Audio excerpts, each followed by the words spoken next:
that we carry ourselves and the way that we operate in public.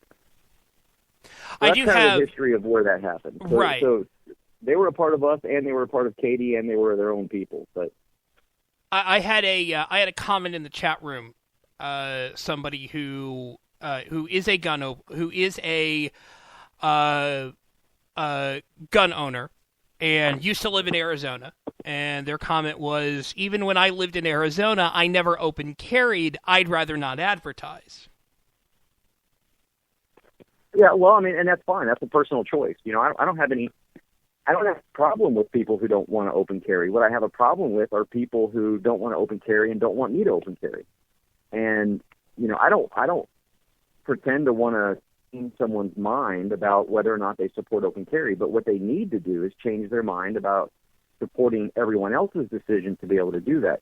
And you know what? I have the exact opposite mentality. I want to advertise that I have a firearm because I want the criminal to know that I'm not a guy he wants to mess with, and he's not going to want to mess with anyone around me either. That's the exact reason why police officers carry. You know, when they're around, criminals aren't afraid of prison. They're not afraid of prison at all. They're going to go in, do their time, get out, go back in, do their time, get out. What they're afraid of is that little piece of metal on their hip that goes click, boom. That's what they're afraid of. And if the citizenry is openly armed, criminals are less likely to do those crimes because they're cowards. And they don't want to put their life on the line for dollars out of my pocket, knowing that not only am I armed, but I'm willing and able to use that firearm. It's funny how my opinion about gun ownership has changed. I was always just like, like I have no problem with people owning guns. I used to be afraid of guns, scared to death of them. And then it was in like 2005, 2006, I went and I took a class at a local gun shop here in Texas that, they push you through all of the rules about it, all the, don't pull the trigger unless you're willing to destroy what's in front of it. Don't always be aware of your surroundings, always treat a gun like it's loaded, et cetera, et cetera, et cetera. And I now own 3 guns. It's funny how just a little bit of training can change someone's mind. Yeah, there's a great video online where, I don't remember who did the video, but they basically took 7 really anti-gun liberals to a gun range and let them shoot several different weapons. And there were only a couple of them at the end of that. I think it was like 2 that were still totally against guns. But the rest were like, wow, that was fun. I want to do it again. And these are people who had never touched a gun in their life, were definitely afraid of them. And it's a really cool video. If I'd have thought that I was going to talk about it, I would have given you a title or whatever. But yeah. It goes through with what you're saying. One other thing I want to ask you is about a week ago, or earlier this week actually, Lieutenant Governor Dan Patrick told the Texas Tribune that Second Amendment rights are very important, but open carry does not reach to the level of prioritizing at this point. I don't think the votes are there. We haven't talked about that issue yet, but for me personally, it's something I'd like to see passed. There's a few things that Dan Patrick did there that are both, good and bad. And I'll start with the good. As an Army First Sergeant, my method of instruction or counseling was always, we call it the sandwich method. You start with the good, go with the bad, then you end with the good. So you always end and start on a positive note, and then you sandwich in the things that need to be fixed. So on the good point, Dan Patrick highlighted the fact that there aren't votes in the Senate, and that's not his fault. That's the fault of those senators. And so one of the things that we did was we, of course, coordinated a phone campaign, an email campaign, and a fax campaign. And because it not just with him, but with senators. And so we've been focusing a lot of our effort on the Senate now. And so he highlighted and basically broadcast what we needed to know, which is, for some reason, all these people that campaigned on getting open carry passed suddenly have reneged on their promises, and so we need to hold them accountable. Now, what Dan Patrick didn't do when he talked about these votes is he didn't show any leadership. If I were in Dan Patrick's shoes and I had campaigned like he did on getting open carry passed, the way that I would have responded to that, and Dan Patrick's a good guy, but this is where he was wrong.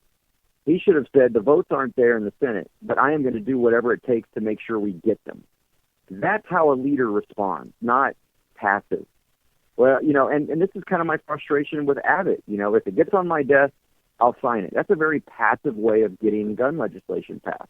And it's also a cop-out, because if we don't get gun legislation to his desk because we don't get it through the legislature, well, then Abbott can say, look, I would have signed it, but, it didn't get to me.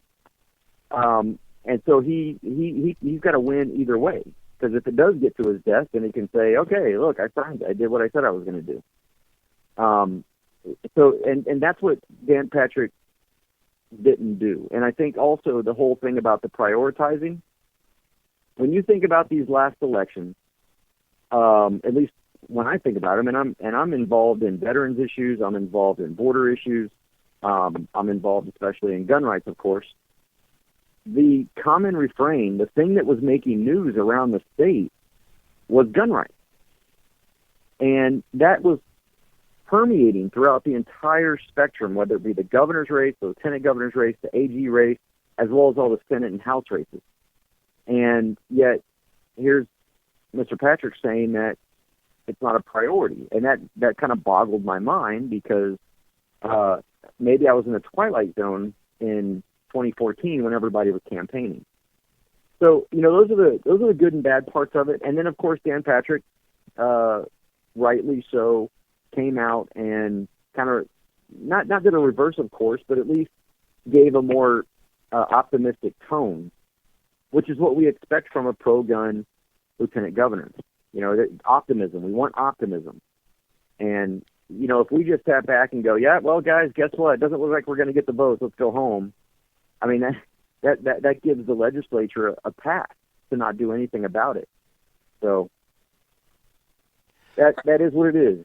Are you worried at all that if open carry doesn't pass, that you're going to have people who may not be, they're in favor of open carry, they're not involved in any of the advocacy for it, but they want it to pass? Are you worried that they might blame you? It's the legislator's fault. They can blame whoever they want. And I know right now the cause du jour and the excuse of the day is, the group up in Tarrant County. But what I think is that's just an excuse. It's a cop-out. These guys don't want to give Texans back their rights. They need to maintain that power and that control over us. They don't care that we're only one of 6 states that don't have open carry. And those that do care, they want to make sure that they get their money. This is what I hear, and I'm not just talking out of my butt here. This is what I hear when I roam the halls of Congress. How much is an unlicensed carry going to cost the state?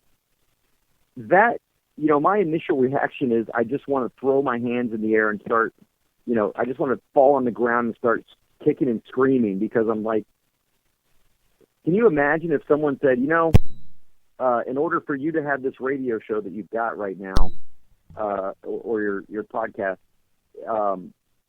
in order to have CJ on, you've got to pay for a guest tax first. If you're going to talk to anybody, you've got to have a $250 guest tax. You've got to have FCC training by a certified FCC instructor, and all those kinds of things. It would just boggle your mind. And yet we treat the Second Amendment and as if it's something that's got to be licensed away. And everybody says, well, what about cars? They've got to be licensed. Well, and people will argue this, but driving is not one of those things that is specifically delineated in our Constitution. The right to keep and bear arms is. To drive, to get from one place to another, I can do that walking, running, riding a bike, whatever, and not need a license. But if I choose to use, I can even use a cab or a bus, airplane, whatever. But if I choose to drive, then I've got to be licensed to do so.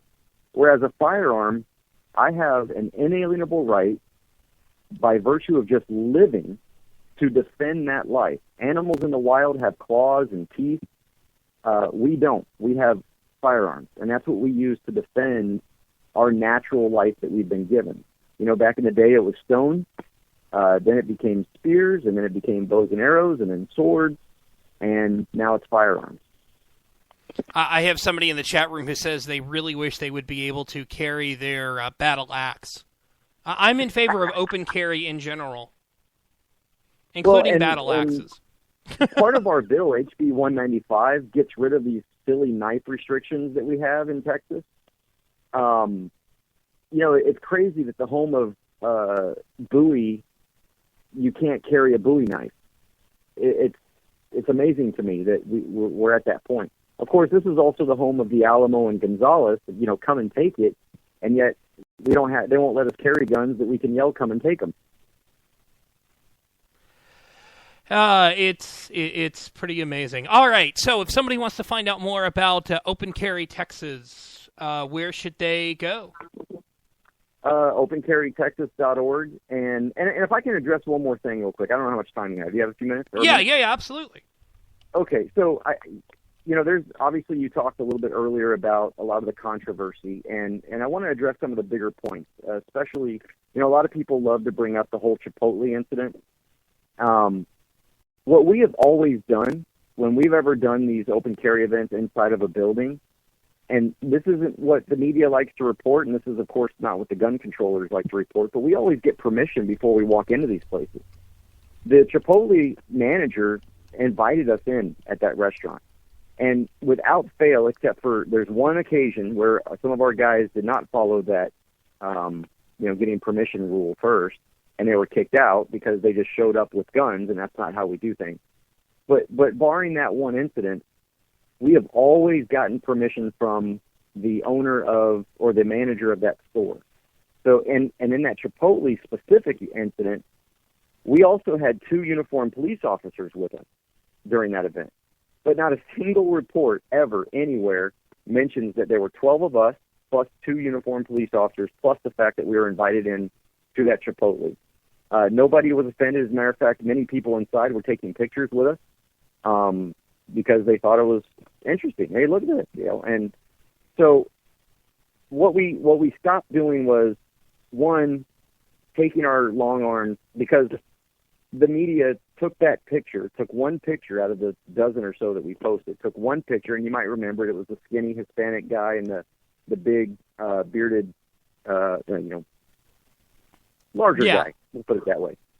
And that's the only picture they took. They didn't take pictures of the clean-cut guys that were with us, that we had pictures of. They didn't take pictures of the ladies that were with us, and they didn't take pictures of the police officers that were with us. They took this one picture and used it as, their mantra against, and then they went after their nationwide campaign against Chipotle. So it's interesting that those are the kinds of things that we do that are happening, but yet you don't hear the whole story. And I'm glad that I had the opportunity to say that. Now, we still do go into businesses, but what we've done is we've refrained from going into national chains. Because if a photo does get out, we don't want Bloomberg and his trolls to be able to put a lot of pressure on a national chain that doesn't even reside in Texas so that they can shut down gun owners. And we stick to the mom and pop stores that understand gun rights, that allow us in. And we tell our members, look, for the most part, don't take pictures in there. Talk with people. We always send somebody in unarmed first.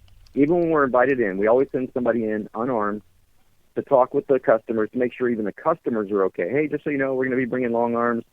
And generally those happen after an event. So it's not like we're just going into businesses for any reason. We've generally just gotten done with an awareness walk or an awareness event, and we're all hungry. We want a place to eat. And so those are the things I just wanted to clarify that really need to get out there, because, we've been painted as this irresponsible organization. Everything that we've done has been very responsible, very safe. We always have safety checks prior to all of our events. And we've got a great relationship with law enforcement all around the state, with a few exceptions. There are some officers still that don't want to give up that power.